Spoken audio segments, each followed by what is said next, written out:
Et bonsoir à tous, bienvenue sur la chaîne de l'Exam Crypto. Nous sommes le mardi 9 avril 2024, cette fois-ci il est 18h07 à l'heure à laquelle je fais cette vidéo. On va faire un petit point ce soir sur le Bitcoin parce que vous allez voir que depuis ce matin il a fait le scénario qu'on disait ce matin, c'est-à-dire le retracement, le pullback, magnifique d'ailleurs, il est revenu tester des niveaux clés parfaits. On va regarder aussi au travers de cette vidéo le commentaire du jour, on va aller regarder aussi le ratio long-short et on va aller aussi regarder les altcoins. Allez, si ce contenu vous plaît, installez-vous confortablement et on démarre. On démarre avec directement, ici, n'oublions pas que demain, du côté du calendrier économique, je vous en avais déjà parlé ce matin, mais demain, on va avoir les indices importants et je pense que tout le marché attend ces indices-là. Ce sont les indices concernant l'inflation, l'IPC Core.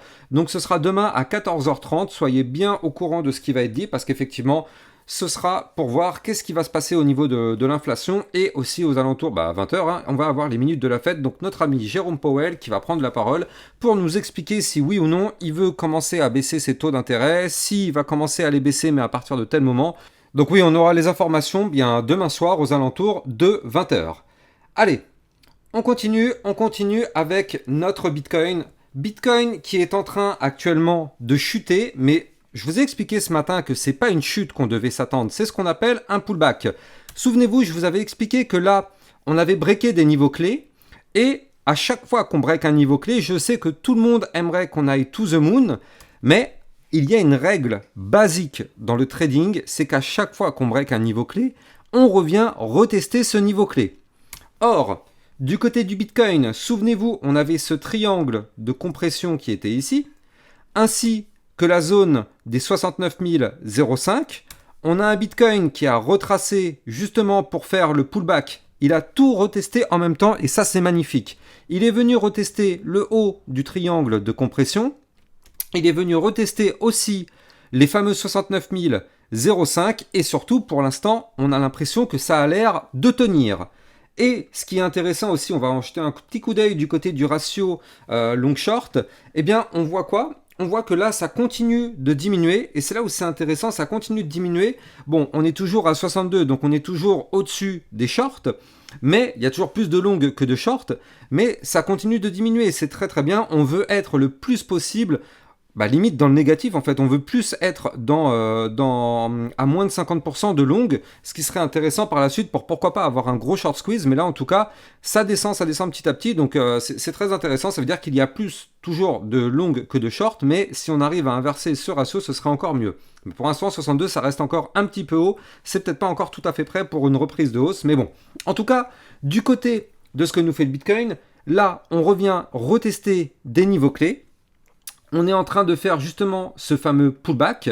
Et justement, je vous avais expliqué ce matin dans ma vidéo à 8h du matin, d'ailleurs vous le savez, tous les matins à 8h je vous fais une vidéo dans laquelle je vous donne l'analyse et le ton de la journée avec les niveaux clés à suivre qui vont arriver dans la journée. Et effectivement, une fois encore ce matin, l'analyse était plutôt chirurgicale parce que regardez ça, je vous avais expliqué que là, on devait s'attendre aujourd'hui à une journée de pullback, donc c'est-à-dire une journée plutôt baissière, effectivement, vu qu'on avait breaké des niveaux clés. Et là, on est revenu rechercher vraiment de façon ultra chirurgicale les niveaux clés donnés, c'est-à-dire que là, à partir du moment où on avait réintégré le range en vue 4 heures par le haut, donc c'est-à-dire qu'on avait perdu la zone des 71 330 $, et bien là, ça a amorcé la phase baissière. Vous le savez, je vous l'ai déjà appris plein de fois sur ma chaîne YouTube. Quand on réintègre un range en venant du haut, le but est d'aller chercher malheureusement le bas du range. Qu'est-ce qui nous a fait notre Bitcoin ? Il a fait une masterclass parce que regardez ça, avec cette mèche, il a été chercher justement le bas du range de façon hyper chirurgicale. Donc là, pour l'instant, est-ce que la chute est terminée ? Alors, les indicateurs ne nous montrent pas actuellement de figure chartiste de retournement haussière. Donc on ne peut pas dire que la chute est terminée. Néanmoins, on est venu rechercher quand même des niveaux de support importants. On est venu chercher ici le bas de range à 68 560, première zone de support. On est revenu chercher les fameux 69 005, deuxième zone de support. Et on est même revenu retester la moyenne mobile sans période à 68 500, tout ça a servi de support. Et pour l'instant, ça continue de tenir. Donc c'est là où c'est intéressant. Ça veut dire que pour l'instant, on est venu chercher les liquidités au sud, aux alentours des 68 000 et des poussières. Et donc ça, c'est plutôt bien parce que là, maintenant, ce qu'on veut, c'est absolument une clôture jour au-dessus, si possible, déjà des 69 005, mais surtout au-dessus du triangle de compression qu'on avait breaké. c'est-à-dire au-dessus des, combien c'est 69 809 $. Et si possible, ça ce serait le top, au-dessus de la zone de résistance des 70 210. Si on fait ça, ça voudrait dire qu'effectivement, ce serait un pullback validé, on a été chercher les liquidités, on clôture au-dessus des niveaux clés qui ont été breakés, boum, ça peut être intéressant. Je rappelle aussi que là, n'oublions pas qu'il y a aussi un gros pattern en premier bottom, deuxième bottom en vue jour. Hier, on avait réussi à breaker le niveau clé qu'il fallait casser. Hein. Le niveau clé, il était ici, je le rappelle. Il était à 71 330 $. Et qu'est-ce qui s'est passé depuis ?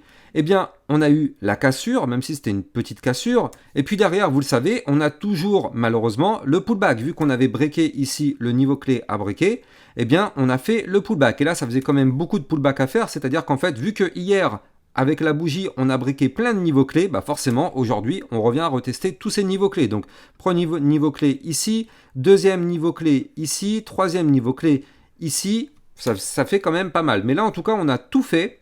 Donc maintenant, c'est le moment parfait pour notre Bitcoin pour faire un rebond et surtout sortir de ce haut du triangle de compression, cette fois-ci pour valider le pullback et aller chercher des points plus hauts, notamment les fameux 73 000 $, voire même beaucoup plus haut. En tout cas, la configuration pour l'instant reste toujours très très propre techniquement. Je rappelle que ici, même si on voit du rouge aujourd'hui, on a quand même formé un point haut toujours plus haut que les précédents. Et on est sur des points bas de plus en plus haut, donc aucun problème particulier. Pour l'instant, la tendance est et reste haussière du côté du Bitcoin en vue jour. Et ça, c'est ça qu'il faut vraiment garder en tête. Donc là, très intéressant en tout cas cette configuration. La journée n'est pas terminée, hein, il reste encore maintenant 7h45, donc il peut se passer encore plein de choses, mais en tout cas, on aimerait vraiment ressortir par le haut de ce triangle de compression et breaker les résistances cette fois-ci pour que dans les prochains jours on puisse reprendre, pourquoi pas, une belle petite phase haussière et aller chercher des points plus hauts. Mais bien sûr, tout ça, ça va aussi dépendre de ce qui va être dit demain, parce que si notre ami Jérôme Powell malheureusement nous donne des indices concernant l'inflation très mauvais, eh bien forcément ça va avoir des impacts financiers sur les marchés traditionnels et bien sûr sur le Bitcoin. Mais là en tout cas du côté du Bitcoin, bah, pour l'instant c'est bien, c'est plutôt propre, c'est le scénario qu'on voulait voir de toute façon, hein. On le sait, à chaque fois qu'on break un niveau clé, on revient tester des niveaux clés, et à chaque fois qu'on pump, on a une chute associée à ça, donc les règles de base sont respectées, pas de souci. Maintenant on veut juste ne surtout pas breaker certains niveaux clés. Alors, on va voir vite fait un commentaire qui est très intéressant. Donc il y avait une personne qui m'avait envoyé un message sur YouTube en commentaire quand j'avais parlé effectivement du fait que l'AMF commence à s'en prendre à BitGet. Et donc là, il y a une personne qui m'avait mis comme commentaire: je n'ai pas compris pourquoi tu dis qu'on ne peut pas retirer son argent depuis un compte futur. Il suffit de transférer ses USDT en spot et ensuite de les échanger contre des euros. Non, est-ce que c'est possible sur BitGet? Alors, pour répondre à cette question, il faut bien comprendre que là, l'AMF, elle est en train de taper actuellement sur BitGet. BitGet est actuellement le 5e échangeur au monde, mais l'AMF, n'oublions pas, c'est une autorité française. Donc effectivement, BitGet est mis actuellement en tort par l'AMF, parce que BitGet, sur leur plateforme, ils proposent certains services qui, aux yeux de l'AMF, ne respectent pas certains critères. Donc notamment, surtout la partie qui pose problème, c'est la partie des futurs. C'est-à-dire le fait de trader avec des effets de levier. Ça, aux yeux de l'AMF, c'est quelque chose qu'ils veulent absolument brider, parce que du coup, c'est là où beaucoup de débutants perdent beaucoup d'argent, parce que forcément, trader avec des effets de levier, on le sait, la liquidation nous pend au nez. Surtout quand on est débutant, on a tendance à trader avec des effets de levier x30, x50, donc forcément, liquidation assurée. Donc là, l'AMF, surtout si elle bloque BitGet, c'est vraiment par rapport à cette particularité. Et il faut bien comprendre que là, si l'AMF bloque BitGet, il est possible aussi que BitGet ne puisse pas servir effectivement tout le reste des fonctionnalités. Il est possible que BitGet soit mis en défaut de pouvoir, pourquoi pas, ne plus autoriser les inscriptions en France, ou pourquoi pas aussi être bridé, c'est-à-dire ne plus être accessible en France. Et actuellement, BitGet n'étant pas une plateforme PSAN, eh bien, l'autorité AMF peut aussi dire à BitGet de suspendre les virements, c'est-à-dire le fait de récupérer en fiat ces sommes d'argent, parce que c'est aussi une possibilité. Du fait que BitGet ne respecte pas aujourd'hui, en tout cas, ce que l'AMF demande, eh bien, c'est une possibilité. Donc c'est pour ça qu'actuellement, il faut se dire qu'il existe aussi des solutions, par exemple des ZoomX ou des plateformes de ce style-là qui permettent de faire du trading sans avoir le KYC. Mais il faut se poser la bonne question. Ok, on va commencer à trader sur ZoomX. Effectivement, ça peut être intéressant, on peut continuer de trader. Mais il faut se poser la question, qu'est-ce qui va se passer à ce moment-là quand on va vouloir récupérer son argent? Parce qu'au bout d'un moment, on va avoir des trades, on va gagner de l'argent, on a envie de les envoyer sur notre compte bancaire. Eh bien, si on passe par BitGet et que malheureusement l'AMF décide de bloquer BitGet, comment vous allez faire pour récupérer votre argent? Vous ne pourrez plus utiliser le service de virement bancaire. La plateforme sera peut-être toujours disponible sur certains niveaux, mais en tout cas, le service de virement bancaire pourrait être suspendu. Donc vous allez être bloqué. Et c'est là où il y a le problème, en fait, c'est que en France, on n'aura peut-être pas le choix que d'utiliser, en tout cas, les plateformes qui sont PSAN pour justement pouvoir retirer en fiat sur notre compte bancaire. Et oui, le fait d'être PSAN, eh bien du coup, ça permet justement de pouvoir certifier qui est l'utilisateur derrière, même si on a le KYC. C'est pas parce qu'on a le KYC que forcément tout est OK derrière sur la plateforme. Mais bon, en tout cas, c'est exactement par rapport à ça que l'AMF s'en prend à BitGet. Donc là, au niveau du commentaire du jour, effectivement, pour monsieur Kugo746, voilà la réponse. Et je rappelle, si vous aussi vous avez des questions, n'hésitez pas à mettre en commentaire, comme ça du coup ça fera l'objet de ma précédente vidéo, de ma vidéo suivante, pardon, pour répondre à votre commentaire. Et d'ailleurs, je rappelle aussi au passage, si vous voulez être tranquille au niveau des plateformes d'échange, vous allez trouver en description de cette vidéo mon lien de parrainage Binance qui est autorisé par l'AMF qui vous permet justement de pouvoir bénéficier d'un bonus de 10% à vie en plus de ça sur vos frais de trading. Donc le lien se trouve en description de cette vidéo. Donc voilà, du côté du Bitcoin, je pense qu'on a fait le point. On voit qu'on est toujours actuellement en train de marteler les zones de support, donc le pullback n'est peut-être pas encore terminé, donc on patiente. Tant que pour l'instant on est en train de faire ce pullback, on patiente. Attention tout de même à ne pas faire une bougie de ravalement baissière, là vous le voyez ici, la bougie rouge actuellement est plus basse que la bougie verte, donc c'est ce qu'on appelle une bougie de ravalement baissière si on clôture comme ça. Bon, la journée n'est pas terminée, donc on verra bien où est-ce qu'on va clôturer à 2h du matin, mais si on clôture en tout cas en dessous des 69 353, malheureusement, ça pourrait être une bougie de ravalement baissière et ça voudrait dire que malheureusement, le pullback en réalité s'est transformé en une fausse cassure. Le marché n'était pas mature pour tenter un breakout et du coup, on pourrait repartir dans une phase baissière pour pourquoi pas reprendre de la force et repartir de plus belle plus tard. C'est juste que malheureusement, ce n'était peut-être pas le bon moment. En tout cas, on verra ça cette nuit et demain matin, bien sûr. Allez, on va regarder justement nos altcoins. Au passage, on jette un petit coup d'œil sur mon Twitter. Je vous rappelle que c'est là-dessus que je vous diffuse toutes mes informations. Ce midi, je vous ai fait une vidéo concernant le CKB. Donc si c'est une crypto qui vous intéresse, n'hésitez pas d'aller la regarder. J'ai mis en avant aussi un tweet de Goku qui dit qu'effectivement OneInch va proposer une carte de débit crypto. Donc très intéressant pour ceux qui sont intéressés. En tout cas, ça risque d'arriver très bientôt. Bref, en tout cas, sachez que sur mon Twitter, vous allez trouver plein d'informations. J'ai aussi partagé effectivement un article par rapport aux impôts, parce que oui, ça va arriver dans quelques jours. Donc là, c'est un article qui vous propose justement de mieux comprendre et mieux gérer votre fiscalité crypto, vous aider dans les calculs, comprendre effectivement comment ça fonctionne. Donc n'hésitez pas d'aller regarder ce petit post sur Twitter. Bref, vous allez trouver toutes les informations que vous avez besoin. N'hésitez pas, vous allez trouver en description de cette vidéo mon lien Twitter. Allez, on va regarder une crypto qui a explosé aujourd'hui, la crypto Tefuel. Donc très intéressante cette crypto, regardez ça. Elle avait formé un pattern, alors ça c'était vraiment entre guillemets cadeau, ça c'était vraiment du caviar à trader ce truc-là. Alors là ici, on avait formé une première fois un gigantesque pump. Ici on le voit, on avait formé là, hop, un plus 74% en l'espace de quelques heures, c'était le 31 mars. Suite à ça, bien sûr, on a eu un retracement, d'ailleurs un retracement complet, regardez ça. On avait eu un pump à partir d'ici, donc c'est-à-dire à partir des 0,083, on a eu le pump et par la suite, on est revenu chercher quoi? Eh bien les fameux 0,083. Donc énorme pump and dump, mais derrière, regardez ça, ça veut dire qu'il y a eu de la volatilité quand même ici. Donc en général, une crypto sur laquelle il y a eu de la volatilité, le prochain mouvement qu'elle va faire risque d'avoir toujours un peu de volatilité. Ça, c'est une petite combine que j'ai remarqué, ça marche pas à tous les coups, mais c'est vrai qu'il faut toujours garder ça en tête, ça peut être intéressant quand même. Ceci n'est pas un conseil financier, bien sûr, mais c'est juste que j'ai remarqué petit à petit, au fur et à mesure de regarder des crypto-monnaies, ça peut être un petit indice. Bref, en tout cas, suite à ça, on a formé ici un très joli pattern de retournement haussier. Donc là, on a formé un double bottom. Regardez ça, on le voit ici. Je vais peut-être me mettre en vue, ce sera peut-être plus propre comme ça. Non, je vais rester en vue 4 heures. On avait formé ici un joli premier bottom, deuxième bottom, figure chartiste de retournement haussière. Et d'ailleurs, c'est pour ça que j'avais envoyé l'alerte ce matin sur le channel des alertes. Et justement, on a pu choper quand même un gros profit. Parce que regardez ça, suite à la cassure du niveau clé des 0,09961, on a pu choper quand même un plus 27%, donc ça fait plaisir, alors que quand même c'était une journée plutôt baissière, nous on a réussi à avoir pas mal de profits.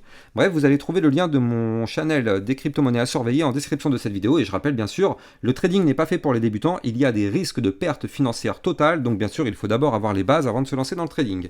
Mais là c'est vrai que c'était plutôt du caviar à trader cette crypto, et bah ouais, c'était plutôt obvious en fait, avec ce pattern de retournement haussier.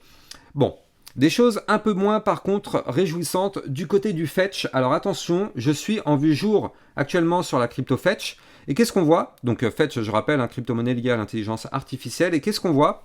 Eh bien, je vous avais dessiné ici une ligne de tendance haussière. Ligne de tendance haussière, j'avais dit que tant qu'on était au-dessus de cette ligne, tout va bien, mais qu'il ne faut jamais la breaker, cette ligne. Or, qu'est-ce qu'on voit actuellement? Eh bien, on voit qu'on est peut-être en train de breaker la ligne. Alors, je dis peut-être parce que, encore une fois, la journée n'est pas terminée. Ok, on est en dessous actuellement, mais il faut absolument clôturer la journée au-dessus des 2,6636 pour effectivement repasser au-dessus et toujours garder cette ligne comme une ligne de support. Mais là, en tout cas, pour l'instant, on est en dessous, donc attention, parce que si jamais on break cette ligne, malheureusement, cassure d'une ligne de tendance haussière, c'est pour passer baissier. C'est très simple à comprendre. Et là, du coup, malheureusement, ce serait pour aller chercher potentiellement dans un premier temps ici le bas du range, parce que je rappelle qu'en arrière-plan ici, on a une structure en latéralisation. Donc du coup, ce serait pour aller chercher le bas du range ici au 2,3418.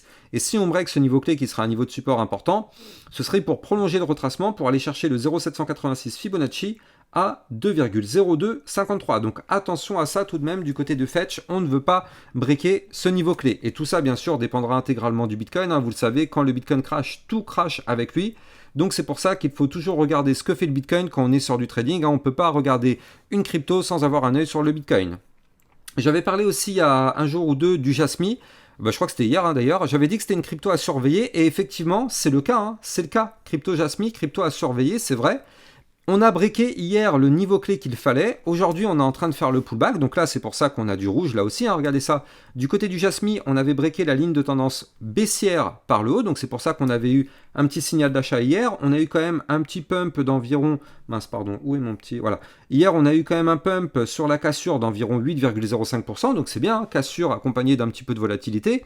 Maintenant, on revient retester cette ligne de tendance baissière. Donc là, aujourd'hui, ce qu'on aimerait, c'est une clôture jour, si possible, enfin même c'est pas si possible, c'est vraiment au-dessus des 0,020968 pour effectivement rester en dehors, au-dessus de cette ligne de tendance baissière et pourquoi pas aller rechercher des points plus hauts. Donc ça, c'est ce qu'on aimerait voir.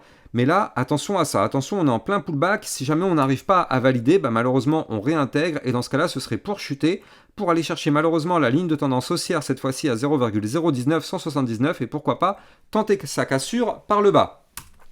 Donc là, affaire à surveiller quand même du côté du Jasmy. Une autre crypto-monnaie dont je vous avais parlé il y a quelques temps, c'est le RSR. Alors RSR, effectivement, crypto-monnaie liée au Real World Asset. Donc vous avez été nombreux à me demander cette crypto-monnaie et qu'est-ce qu'on voit? Eh bien, on voit tout simplement qu'elle a déjà pas mal pump. Regardez ça. Là, depuis maintenant quelques jours, c'est-à-dire depuis surtout ici, ça a commencé à partir du mois de février, elle a commencé à exploser littéralement. Donc ici, on a eu une belle phase haussière. Et derrière, du côté du RSR, qu'est-ce qu'on voit? Eh bien, on voit tout simplement que là, maintenant, on est en train de faire un retracement. Bah oui, bien sûr, à chaque fois qu'on a un pump, je le dis 1000 fois, mais on a toujours un retracement associé. Et donc là, on est en train de former actuellement ce qu'on appelle un fanion, un flag. Donc là, tac, tac, tac, comme ceci, c'est un bull flag. Ici, on a une phase haussière, on a un retracement ici. En général, je dis bien en général, ce type de pattern a plus tendance à vouloir breaker par le haut pour prolonger le mouvement entrant, donc c'est-à-dire prolonger le mouvement haussier. Donc là, du côté du RSR, pour l'instant, on n'est pas prêt à breaker. On est compressé par contre entre deux niveaux clés. On est compressé entre la résistance de la ligne de tendance baissière aujourd'hui, qui se trouve là à 0,010612, et entre le support qui se trouve actuellement à 0,009702. Donc là, ça veut dire quoi? Ça veut dire que là, dans les prochains jours, dans ce petit triangle que je vous dessine ici, eh bien, on va avoir une cassure, quoi qu'il arrive, d'un côté ou de l'autre, mais on aura une cassure. Donc, soit on casse le support par le bas, et là, malheureusement, vous l'avez compris, on s'effondre pour aller chercher, pourquoi pas, le support suivant des 0,007761, soit on break la ligne de tendance baissière, et on valide effectivement la structure en bull flag, et boum, on pourrait continuer de décoller pour aller chercher pourquoi pas une target à 0,013224, et même pourquoi pas bien sûr des points encore plus hauts, donc affaire à surveiller. On jette un coup d'œil du côté du Solana quand même. On va terminer sur ça aussi d'ailleurs, et je rappelle que vous allez pouvoir trader toutes ces crypto-monnaies sur Binance. Vous allez trouver le lien de parrainage en description de cette vidéo qui vous permet d'obtenir un bonus de 10% à vie sur vos frais de trading. Donc là, du côté du Solana, on est actuellement dans des bandes de Bollinger qui commencent à se resserrer. Donc attention, c'est annonciateur d'un mouvement volatile. Maintenant, on voit que là, on a eu un retracement depuis le top local qu'on avait trouvé ici à 210 $. Top local, boum, puis retracement. Et maintenant, notre Solana est en train de former, en fait, tout simplement, un pattern de latéralisation, donc en fait ce qu'on appelle un range, on le voit parfaitement ici. Et donc ce range, pour l'instant, nous bloque, mais surtout, méfions-nous parce qu'on est encore sous la menace d'un potentiel premier top. Deuxième top, figure chartiste de retournement baissière. Il ne faut surtout pas breaker ici le bas du range, zone de support à 169,81, parce que c'est vrai que si on break ce niveau clé, attention, on pourrait voir un Solana qui s'effondre un petit peu pour aller retracer un peu plus fort. Donc c'est une zone de support, on ne sait pas si on va la breaker, mais en tout cas attention à ne surtout pas la breaker pour toutes les personnes qui sont en longue. Ouais, ça pourrait faire un petit peu mal parce que mine de rien, je rappelle que la target de ce potentiel double top, attention, il n'est pas encore validé. La target théorique, ce serait d'aller chercher les 136 $ tout de même. Donc bon, même si on aurait quand même un gros support aux alentours des 153,04, c'est quand même pas joli pour l'instant. Après, j'ai envie de dire, on est dans un range, hein. Donc là, on voit qu'on zigzague dans ce range, donc si on ne break pas le bas du range, c'est pour rebondir, pour de nouveau aller chercher par la suite le haut du range. Donc, affaire à suivre, hein. On va surveiller ça en tout cas de très près. En tout cas, j'espère que vous avez kiffé cette vidéo. N'oubliez pas de vous abonner, partager, commenter au maximum. Commentez, comme ça me permettrait de pouvoir justement répondre à votre commentaire dans une prochaine vidéo. Allez, passez une excellente fin de journée. Ciao, ciao!